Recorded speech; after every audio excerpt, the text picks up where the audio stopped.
titulo lang sila nakatingin at kahit ano pa man ang sasabihin ng iba, alam nila na sila ay magwawagi. Ito ang Onyx Esports. Ang team na tinitignan ng lahat ngayon, all eyes on Onyx. Can they get the championship? Pero kasi kalaban din naman nila ang naging representatives ng kanilang region, last M Series and even ISF. Ang kupunan ng Bigetron Suns.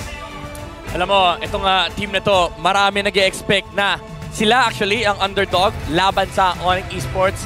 Pero might I just say, may mga experienced player dito. Yes. Huli natin kita sa ibang player sila Luna, galing pa silang M3. And actually, nagkita din sila ni Kyrie nung time na yun. Again, nasa Onyx Philippines pa silang pero this time around, Indonesia ang kalaban ng Bigetron Suns. Nirepresent ng Bigetron Suns ang kanilang bansa nung sa Romania ISF. Nandun sila and malaking bagay na nakakuha sila ng matinding pregame.